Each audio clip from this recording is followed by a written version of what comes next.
নাভির নিচে প্যান্ট পরা থাকলে কি নামাজ হবে? রব্বানা লাকাল হামদ নাকি রব্বানা ওয়ালাকাল হামদ? কোন মা নামাজরত থাকাকালীন সময় তার শিশু বাচ্চা যদি খাবার জন্য কান্নাকাটি শুরু করে তবে কি নামাজ ছেড়ে বাচ্চাকে খাওয়াতে পারেন? তাড়াতাড়ি যেন বিয়ে করতে পারে সেজন্য কি আমল করব?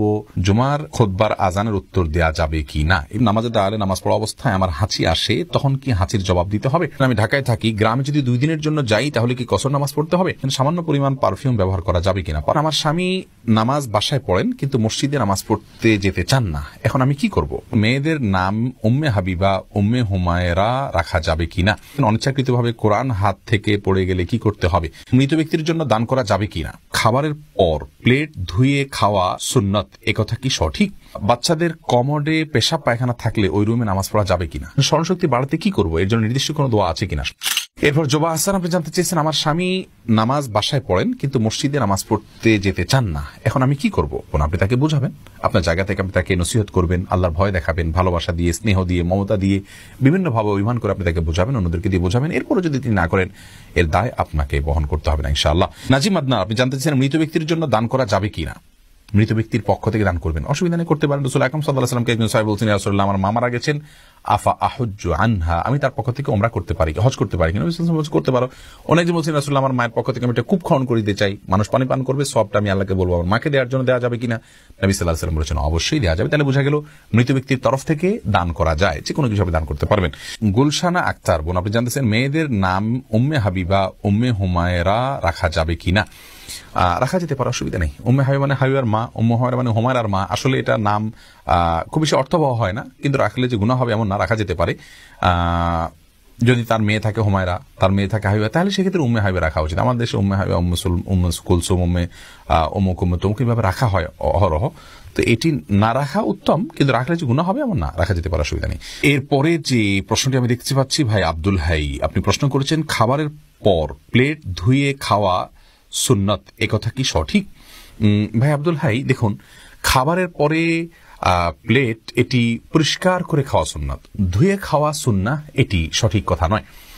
রাসূল করিম সাল্লাল্লাহু আলাইহি ওয়াসাল্লামের খাবারের পরে প্লেটের অবস্থা কি থাকতো এই সম্পর্কে বর্ণনা করতে গিয়ে আমাদের আয়েশা রাদিয়াল্লাহু তাআলা আনহা বলেছেন যে অনেক লোক যদি খাবার খেতেন সেক্ষেত্রে রাসূল আকরাম সাল্লাল্লাহু আলাইহি ওয়াসাল্লামের প্লেটটাকে অন্য সমস্ত প্লেট থেকে আমি পৃথক করতে পারতাম, কারণ এত পরিষ্কার করে তিনি খাবার খেতেন যে এত বেশি পরিষ্কার অন্য কেউ করে খেতে পারতেন না।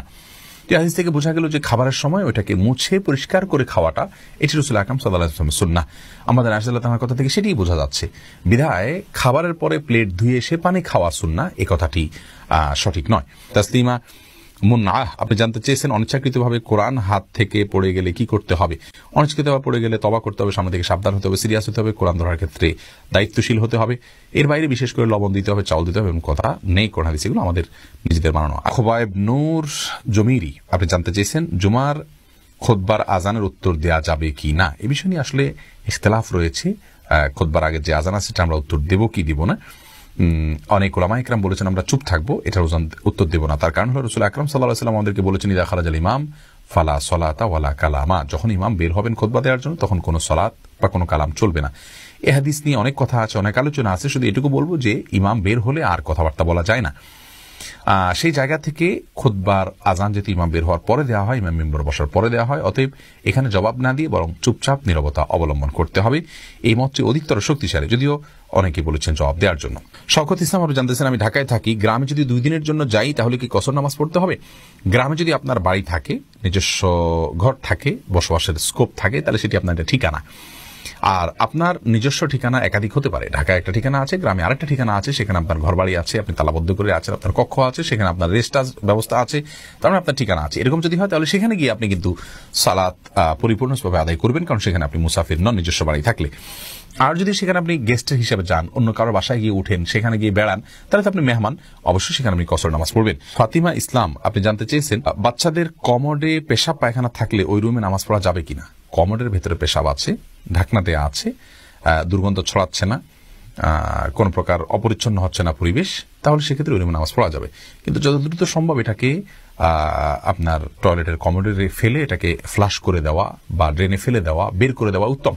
কারণ যেই ঘরে নাপাক বা অপবিত্রতা থাকে সেখানে রহমতের ফেরেশতা আসে না, সেখানে আপনার দুষ্ট জিনদের আবাসন হয়ে থাকে, তাদের আক্রমণ বেশি হয়ে থাকে, তাদের সেখানে জলচল বেশি হয়ে থাকে, এই জন্য পেশাবকে অ্যাভয়েড করা উচিত। তাছাড়া কবরের আযাবের দুটি প্রধান কারণের ভিতরে একটা হলো যে পেশাব থেকে যারা পবিত্র থাকেন না, এজন্য কমরে বাচ্চা পেশাব করলে সে পেশাব এর গন্ধ যদি ছড়ায় বা ঢাকনা একটু সরে যেতে পারে বা কিছুটা হলেও তার স্মেল বের হতে পারে, এসব জায়গা থেকে যত দ্রুত সম্ভব সেটাকে দূর করে ফেলা বা পরিষ্কার করে ফেলা উচিত। কিন্তু যদি কমরে ঢাকনা থাকে এবং দুর্গন্ধ না ছড়ায় তাহলে নামাজ পড়তে অসুবিধা নেই। ইভেন দুর্গন্ধ ছড়ালেও নামাজ পড়লে নামাজ হয়ে যাবে, কিন্তু এটা অবশ্যই অনুচিত এবং নামাজের হক আদায় করে নামাজ পড়া হয় না এভাবে যদি অপরিচ্ছন্ন থাকে বা দুর্গন্ধ আসে। মোহাম্মদ জাফর, আপনি জানতে চাইছেন স্মরণশক্তি বাড়াতে কি করবো, এর জন্য নির্দিষ্ট কোনো দোয়া আছে কিনা? স্মরণশক্তি বাড়ানোর জন্য একটি দোয়া, একটা আমলের কথা, দীর্ঘ একটা নামাজের পরে বিশেষ সূরা, নামাজের মধ্যে বিশেষ সূরা পাঠ করার কথা হাদিসে রয়েছে। সেই হাদিস সনদ নিয়ে অনেক মুহাদ্দিসগণ আপত্তি তুলেছেন। স্মরণশক্তি বাড়ানোর জন্য মৌলিকভাবে আল্লাহর কাছে দোয়া করবেন আর পাপের কাছ থেকে বেঁচে থাকবেন। নিজের, বিশেষ করে আজকের যুগে স্মরণশক্তি নষ্ট হওয়ার একটা বড় কারণ হলো সোশ্যাল অ্যাক্টিভিটিস বা আমাদের অনেক কাজের সাথে, জগতের সাথে ইনভলভেশন, এগুলোর কারণে আমাদের স্মৃতিশক্তি কমে যাচ্ছে। এগুলো যত কমিয়ে আনা যায় তত বেশি স্মরণশক্তি ইনশাআল্লাহ বৃদ্ধি পাবে। তাছাড়া আল্লাহর কাছে দোয়া করা যেতে পারে। আজিজ আল আমিন, আপনি জানতে চাইছেন সামান্য পরিমাণ পারফিউম ব্যবহার করা যাবে কিনা? পারফিউমের মধ্যে যে অ্যালকোহলটা থাকে, আমরা বলেছি এই অ্যালকোহল ব্যবহার করলে এটি ব্যবহার করা নাপাক হবে না, এটাই হলো বিশুদ্ধতম মত এবং অ্যারাবিক স্কলারদের বেশিরভাগ মতে এটি, এবং এই মতটা অধিকতর যুক্তিসঙ্গত হওয়ার অনেক কারণের ভিতরে একটা হলো এখানে যে কেমিক্যালটা ইউজ করে, একটা হলো বাষ্প হয়ে চলে যায়, দ্বিতীয়ত হলো যে এটি খাবারের যে অ্যালকোহল সেটি নয়, বরং এটি এক ধরনের অ্যালকোহল, এক ধরনের কেমিক্যাল জাতীয়। তো যার কারণে এটিকে ওলামা ইকরাম জায়েজ বলেছেন। আর এই ব্যাখ্যা আমার নয়, এই ব্যাখ্যা সৌদি আরব সর্বোচ্চ ওলামা পরিষদের অনেক সদস্যদের এবং শেখ মোহাম্মদ উসাইমিন, মোহাম্মদ সাল্লাহ মুনাজ্জিদ হাফিজাহুল্লাহ, আরো অনেক ওলামা ইকরামের। এরপরে আমি যে প্রশ্ন দিয়েছি, এনবি শিল্পী, আপনি জানতে চেয়েছেন নামাজে দাঁড়ালে নামাজ পড়া অবস্থায় আমার হাঁচি আসে, তখন কি হাঁচির জবাব দিতে হবে? না, নামাজের মধ্যে হাঁচি আসলে হাঁচি জবাব দিবেন না, এমনি ইগনোর করে চলে যাবে। এমনি জাকারিয়া জানতেছেন তাড়াতাড়ি যেন বিয়ে করতে পারে সেজন্য কি আমল করব? আমল হলো বেশি বেশি করে হালাল উপার্জনের চেষ্টা করবেন, সকালে ভোরে বের হয়ে যাবেন, পরিশ্রম করবেন, কোনো কাজকে ছোট মনে করবেন না, সিরিয়াসনেসের সাথে কাজ করবেন, খুব ভালো করে কাজ করবেন, দুনিয়াকে ভালো করে উপার্জন করবেন, বিবাহের প্রয়োজনে অর্থ সংগ্রহ করবেন, আল্লাহর কাছে দোয়া করবেন, সূরা ফুরকান আয়াত নম্বর ৭৪ বেশি বেশি পড়বেন, মা বাবাকে বোঝাবেন, সাধারণভাবে আল্লাহর কাছে নামাজের পরে বিভিন্ন দোয়া কবুলের সময়গুলোতে হাত তুলে তুলে বা বিভিন্নভাবে আল্লাহর কাছে দোয়া করবেন যেন আল্লাহ তাআলা আপনার মনোবাসনা পূরণ করে এবং আপনার প্রয়োজন মিটিয়ে দেন ইনশাআল্লাহ বিদিনিল্লাহ। হেলালউদ্দিন জানতেছেন, কোন মা নামাজরত থাকাকালীন সময় তার শিশু বাচ্চা যদি খাবার জন্য কান্নাকাটি শুরু করে তবে কি নামাজ ছেড়ে বাচ্চাকে খাওয়াতে পারেন? না, ফরজ নামাজ হলে অবশ্যই নামাজ শেষ করে তারপরে খাওয়াবেন। নফল নামাজ হলে যদি বাচ্চাকে না ধরতে যান, না খাবার দিতে যান, বাচ্চার অসুবিধা হতে পারে, তাহলে সেক্ষেত্রে আপনি নামাজ ভাঙতে পারেন। অন্যথা আপনি নামাজকে খুব দ্রুত শেষ করে তারপরে বাচ্চাকে খাবার দিবেন। বাচ্চার কান্না না কারণে নামাজকে দ্রুত শেষ করা এটি রাসূল আকরাম সাল্লাল্লাহু আলাইহি ওয়াসাল্লাম থেকে প্রমাণিত। তিনি নিজে কিন্তু নামাজকে একবার সংক্ষিপ্ত করেছেন, দ্রুত শেষ করেছেন যখন বাচ্চার কান্নার আওয়াজ তিনি শুনতে পেয়েছেন। রেজওয়ানা করিম রেতু, আপনি জানতে চেয়েছেন রব্বানা লাকাল হামদ নাকি রব্বানা ওয়ালাকাল হামদ? বোন, দুই রকমই হাদিসে আছে। রব্বানা লাকাল হামদ এমনটি যেমন রয়েছে রুকু থেকে উঠে দোয়া পড়তে পারেন, আবার কোন কোন রিওয়ায়াতে রব্বানা ওয়ালাকাল হামদ আছে, কোন কোন রিওয়ায়াতে রব্বানা আল্লাহুম্মা রব্বানা লাকাল হামদ বা আল্লাহুম্মা রব্বানা ওয়ালাকাল হামদ আছে। যে কোনটা পড়লেই হয়ে যাবে।